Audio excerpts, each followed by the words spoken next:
नमस्कार. आजच्या व्हिडिओमध्ये आपण पाहणार आहोत 6वा क्वेश्चन प्रॅक्टिस सेट 1.1 अल्जेब्रा मधला प्रॅक्टिस सेट 1.1 इयत्ता 10वीचा 6वा क्वेश्चन 1/3x अधिक y बरोबर 10/3 2x अधिक 1/4y बरोबर 11/4 या प्रश्नाला सॉल्व्ह करायचं आहे आपल्याला माहिती आहे की रेषीय समीकरणाचे जे हे आहे एकसामायिक समीकरणाचा जो फॉर्म्युला आहे x + by + c = 0 त्या फॉर्ममध्ये आपल्याला काय करायचं याला ठेवायचं. तर बघूया आपण सॉल्व्ह करत असताना इक्वेशनला नंबरिंग करूया. दिलेली इक्वेशन ॲज इट इज आपण या ठिकाणी नंबरिंग करणार आहोत. 1/3x + y बरोबर 10/3 इक्वेशन नंबर 1 दिलेला आहे आणि या ठिकाणी 2x अधिक 1/4y बरोबर 11/4 इक्वेशन नंबर 2 या ठिकाणी काय केलं आहे दिलेलं आहे. आता हे प्रश्न कसे सॉल्व्ह करायचे तुम्हाला प्रश्न पडले असेल तर हे प्रश्न सॉल्व्ह करत असताना एक गोष्ट लक्षात ठेवायची, कारण या ठिकाणी छेदस्थानी 3 आहे, इथं पण 3 आहे, इथं 4 आहे आणि इथं पण 4 आहे. तर अशा वेळेस आपल्याला काय करायचं असतं, तर इक्वेशन 1 ला या 3 ला या ठिकाणी आपल्याला काय करायचं काढून टाकायचं आहे. तर आपण 3 ला मल्टिप्लाय करायचं पूर्ण इक्वेशनला, पूर्ण समीकरणाला, आणि या ठिकाणी 4 न काय करायचं त्याला गुणाकार करायचा 4 ने, आणि ते 4 ने गुणल्यानंतर काय होते 4 निघून जातं. या ठिकाणी एक सामायिक समीकरण आपल्याला काय करतं भेटतं. तर या ठिकाणी बघूया आपण समीकरण 1 ला 3 ने व समीकरण 2 ला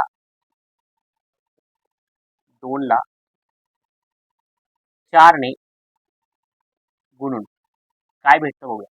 या ठिकाणी जर 1/3 ने गुणला तर आपण अशा पद्धतीने लिहिलो 3 गुणिले 1/3 गुणिले x प्लस 3 गुणिले y बरोबर 10/3 गुणिले 3. आता 3 न मल्टिप्लाय करतो म्हणजे या ठिकाणी आपल्याला काय भेटतं बघूया. 3 गेट कॅन्सल होतं आणि या ठिकाणी भेटतं x प्लस 3y बरोबर 3 कट होऊन होतं, या ठिकाणी 10 भेटतं आणि समीकरण नंबर आपण याला नंबर देऊया 3. तसेच समीकरण आपण 2 ला 4 ने गुणणार आहोत. तर 4 ने गुणत असताना काय होतं बघूया आपण. 4 गुणिले 2x प्लस 4 गुणिले 1/4 y बरोबर 11/4 गुणिले 4. तर समीकरणाला गुणल्यानंतर इथं भेटतं आपल्याला 8x प्लस 4 गेट कॅन्सल होतो, या ठिकाणी भेटतं y बरोबर 4 गेट कॅन्सल, इथे भेटतं 11. हे आहे आपलं समीकरण नंबर 4. आता समीकरण नंबर या ठिकाणी एक समीकरण नंबर 3 या ठिकाणी आहे समीकरण नंबर 4. दोन्ही समीकरणामध्ये आता सहगुणक समान आहे की नाही हे आपल्याला चेक करायचं. असं सहगुणक समान होण्यासाठी आपल्याला इथे x बघा, इथे 8 आहे, इथं 1 आहे, इथं 3 आहे, इथं y आहे. तर तुम्ही आधी ठरवायचं आहे की कोणाला निरसन करायचं आहे, कोणाला काढून टाकायचं, x ला काढायचं आहे की y ला काढायचं आहे. तर कोणाची किंमत तुम्हाला अगोदर काढायची. मी या ठिकाणी x ची किंमत काढणार आहे. आपण पूर्ण समीकरण 1 ला 8 न मल्टिप्लाय करणार. का करणार, या ठिकाणी 8 समीकरण 4 चे जे सहगुणक आहे x चा तो 8 आहे आणि आपल्याला 3 चा पण सहगुणक x चा 8 असायला पाहिजे. त्यासाठी आपण काय करणार आहोत, या ठिकाणी समीकरण 3 ला इथे लिहूया आपण. समीकरण 3 ला इथनं गुणणार आहोत आपण 8 ने. का गुणणार आहोत, कारण या ठिकाणी सहगुणक 8 आहे. 8 ने गुणून आता 8 ने गुणल्यानंतर काय भेटतं बघा. 8x अधिक 8 24y बरोबर 8×10 80. तर हे समीकरण नंबर 5 झालं बरोबर. आता या समीकरणाचा विचार थोडासा कट करून टाका, मला डोक्यामध्ये ठेवू नका. आता समीकरण 4 आणि 5 या समीकरणाचा थोडासा विचार करा. आता समीकरण 8x आणि इथं 8x झालेलं आहे, दोन्ही पॉझिटिव्ह आहेत, त्याच्यामुळे आपल्याला काय करावं लागेल, वजाबाकी करावी लागेल. कारण वजाबाकी केल्यानंतर दोघांपैकी म्हणजे 8x कटून जाईल आणि आपल्याला y ची किंमत काढता येईल. तर बघूया आपण समीकरण नंबर 4 आणि 5 मध्ये. तर समीकरण 4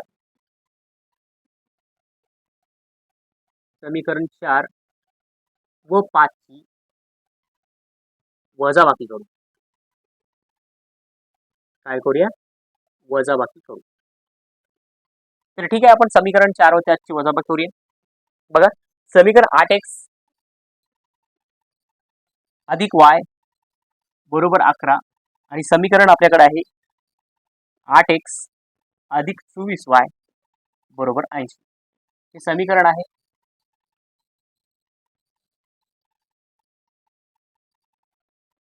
आता दोन्ही समीकरणाचे आपल्याला काय करायचंय, वजाबाकी करायचे सांगितल्याप्रमाणे. वजाबाकी करताना आपण साईन चेंज करणार. Minus plus minus into plus that is minus, minus into plus that is minus, minus into plus that is minus. अशा पद्धतीने साईन चेंज केलेलं आहे. आता साईन चेंज केल्यानंतर आपल्याला काय करायचं आहे, आता सॉल्व्ह करायचं आहे. 8x 8x या ठिकाणी कडून जातं, कारण एक पॉझिटिव्ह आहे आणि एक निगेटिव्ह आहे, त्याच्यामुळे 8x 8x गेट कॅन्सल होऊन जातो. आता इथं मायनस आहे, इथं प्लस आहे, तर हे वजाबाकी होते, कारण या ठिकाणी मायनस साईन येतं आणि 23y या ठिकाणी भेटतात आपल्याला. आता यामधून आपल्याला काय करायचं आहे, मायनस या ठिकाणी सुरुवातीला छान, कारण मोठ्या संख्येचे 80 ला मायनस आहे, त्यामुळे इथं मायनस येईल. आता या 80 मधून 11 आपल्याला मायनस करायचं, 0 मधून 1 गेले या ठिकाणी राहतात 9, म्हणजे 10 मधून 1 गेलं 9 आणि 7 मधून 1 गेला या ठिकाणी आपल्याला काय भेटतं 6. अशा पद्धतीने वजाबाकी केलेली आहे. आता आपल्याला किंमत काढायची y ची किंमत y इज इक्वल टू 69 69 भागिले मायनस 23. तर y बरोबर देअरफॉर y बरोबर किती असतं, मायनस मायनस गेट कॅन्सल होऊन जाईल, 23 3 69. तर y ची किंमत आपल्याला भेटते 3. अशा पद्धतीने आपण y ची किंमत आता काढलेली आहे. आता आपल्याला x ची किंमत काढायचं, x ला विसरून चालणार नाही, त्यासाठी x ची किंमत काढायचं आहे. x ची किंमत काढण्यासाठी आपल्याला काय करायचं आहे, 3 किंवा 4 मध्ये, सॉरी 4 किंवा 5 मध्ये आपल्याला काय करायचं आहे, y ची किंमत पुट करायचं आहे.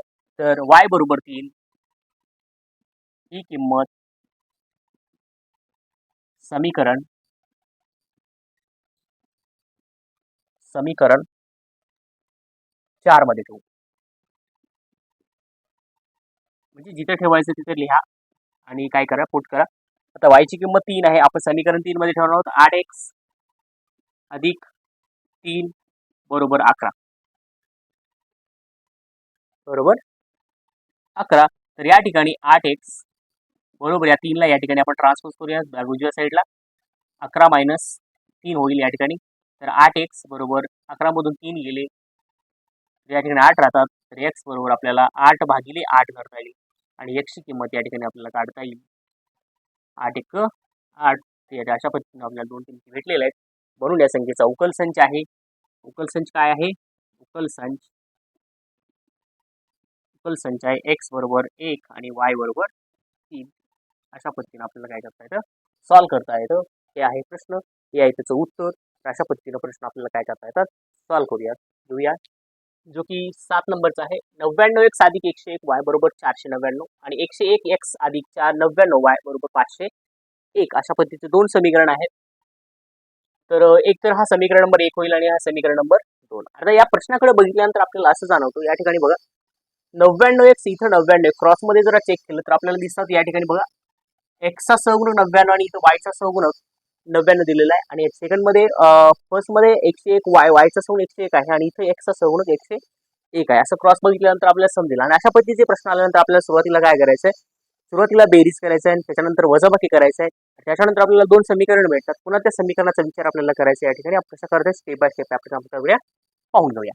तर बघा इकडे 99x अधिक 101 y दिलेलं आहे, 499. आपण समीकरणाला नंबरिंग करूया, इथून सुरुवात करूया, खूप मोठा प्रश्न होणार आहे. तर 99x आता उत्तर आपण काढतोय, 99x अधिक 101 y बरोबर 499 असा प्रश्न दिलेला आहे. हे समीकरण नंबर आहे आपलं 1 आणि त्यानंतर आहे 101 x अधिक 99 y बरोबर 501. हे समीकरण नंबर आहे 2. तर समीकरण 1 व 2 ची आपण काय करणार, सुरुवातीला बेरीज करूया. समीकरण 1 व 2 ची बेरीज करू, आता 101 आणि 99 किती होतात बघा, 101 आणि हे 99 या ठिकाणी हे 200 होतात. टोटल 200x अधिक 101 आणि 99 हे 200y तयार होतात बरोबर 499 501 1000 तयार होतात. आता या समीकरणामध्ये 200 200 आणि 1000 भेटलेलं आहे, तर या ठिकाणी 200 आपण पूर्ण समीकरणाला भागू, 200 समीकरणाला भागू. आता भागल्यानंतर 200 भागिले 200 हे कटून जातं, इथं राहतं x आणि 200 भागिले 200 या ठिकाणी y भेटतो आणि 200 आपण 1000 ला भागलं तर या ठिकाणी भेटतो 5. तर अशा पद्धतीने आपल्याला समीकरण नंबर 3 भेटतो. तर हे झालं समीकरण नंबर 3. आता काय करूया, दोन समीकरणाची बेरीज करूया. समीकरण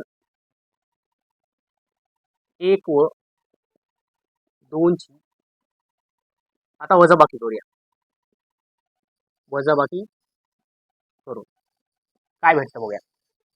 तर 99 मधून 101 एक्स गेला तर किती भेटतं आपल्याला?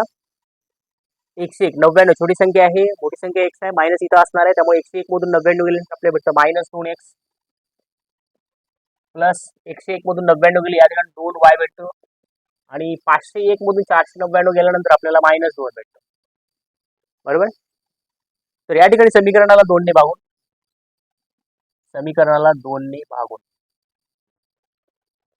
तर समीकरणाला आपण 2 ने भागल्यानंतर इथं भेटतं मायनस एक्स, इथं भेटतं अधिक वाय, इथं भेटतं मायनस 1. तर अशा पद्धतीने समीकरण भेटतं. तर इथे या ठिकाणी समीकरण नंबर हे 4 आहे. तर समीकरण नंबर 3 आणि 4 मध्ये या ठिकाणी एक्स आहे, इथं मायनस एक्स आहे, इथं वाय आहे, इथं प्लस वाय आहे. तर या ठिकाणी हे एलिमिनेशन होतं, एक पॉझिटिव्ह आहे एक निगेटिव्ह आहे, त्यामुळे आपण काय करूया समीकरणाची बेरीज करूया. मग इथे लिहूया आपण समीकरण 3 व 4 यांची बेरीज करू. का बेरीज करायचं? कारण अपोजिट साईन त्या ठिकाणी दिलेले आहेत. बेरीज करू. चला बघूया, लिहूया आपण या ठिकाणी एक्स अधिक वाय बरोबर 5 आणि दुसरा आहे मायनस एक्स अधिक वाय बरोबर मायनस 1. अशा पद्धतीने समीकरण भेटले. आता बेरीज करूया, म्हणजे चिन्ह चेंज करायची गरज पडणार नाही यामध्ये. आता एक्स मायनस एक्स हे दोन कटून जातात, एक वाय प्लस वाय या ठिकाणी 2 वाय भेटतात, 5 मधून 1 गेले इथे 4 भेटतात. आता आपण वायची किंमत काढणार, वाय बरोबर 4/2 आणि आता वायची किंमत निघते या ठिकाणी बेदुनी 4. तर वायची किंमत आता आपल्याला काय केली आहे भेटलेली आहे. आता वायची किंमत भेटल्यानंतर आपल्याला काय करायचं आहे, एक्स ची किंमत काढायची आहे. म्हणून वाय बरोबर 2 कुठे ठेवणार आपण? 3 किंवा 4 मध्ये ठेवणार आहात. म्हणून वाय बरोबर 2 ही किंमत समीकरण 3 मध्ये ठेवू.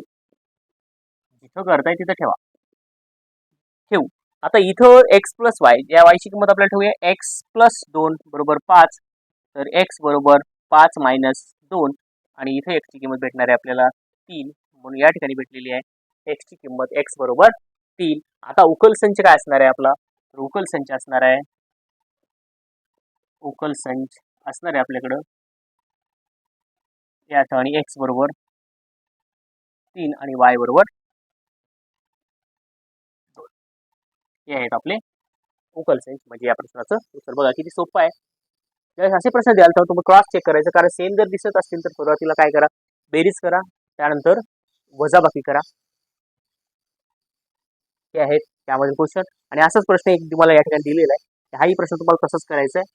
तर प्रश्न आहे 8 नंबरचा क्वेश्चन आहे आणि 8 नंबरचा क्वेश्चन तुम्ही कमेंट करून सांगायचं उत्तर काय येतं.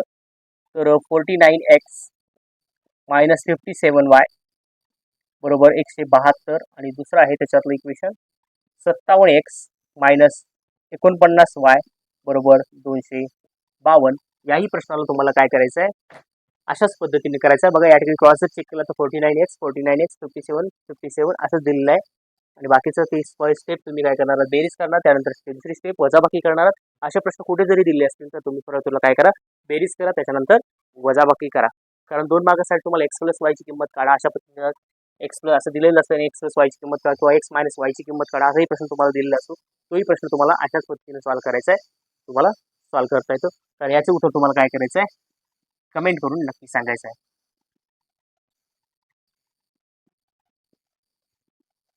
पुन्हा भेटूया दुसऱ्या प्रॅक्टिस सेटमध्ये. तोपर्यंत धन्यवाद.